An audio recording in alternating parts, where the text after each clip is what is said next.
Ni mimi niko na shida au ni watu wako na shida? Inawezekana kweli niwe nimerogwa. Lakini nani anaweza niroga na ile maombi yote ya Shoshmodhanje? Ai, kurogwa nayo hapana. Ama ni akili niko na nyingi sana kushinda kila mtu, kila watu wote. Kuna akili nyingi sana.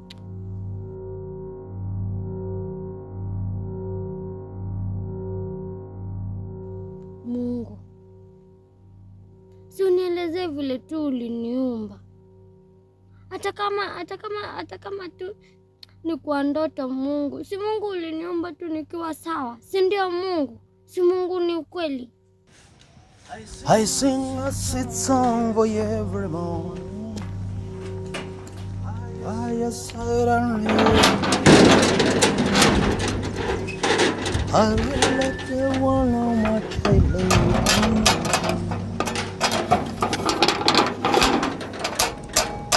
All I wanna do is take you home.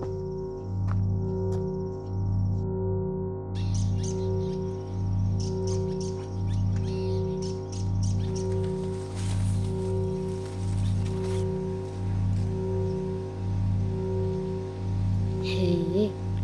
Yaani Mungu tu lazima tu nikiwa kwa masaibu na mashida lazima tu nipate anko nyumbani. Si hata Mungu ungekuwa umemfanya hata amonchoke mapema.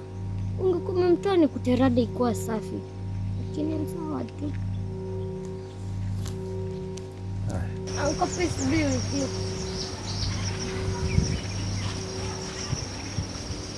Kwani unaona sina amani? Amani ya Bwana iwe nao.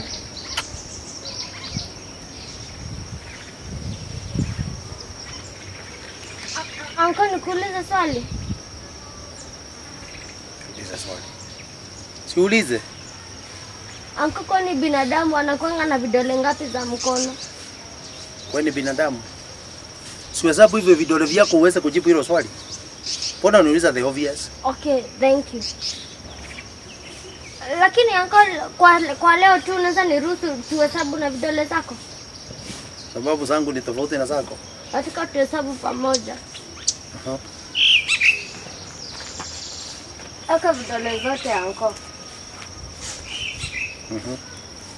1, 2, tuhesabu pamoja uncle. Sina hiyo mood, 2, 3, 4, 5. Ama uncle, kwanza acha tuache tuhesabu kwanza kutoka 10. Si ndio? 10, 9, 8, 7, 6. 6 plus 5 zaim kwa 11. Lipo nikamwambia mwalimu wetu binadamu wakanga na vidole 11. Akanichapa, akanifukuza, ndio maana niko nyumbani sasa. Mimi sitaki watu wenye wataki vitu practical. Sasa mimi niko na vidole 11.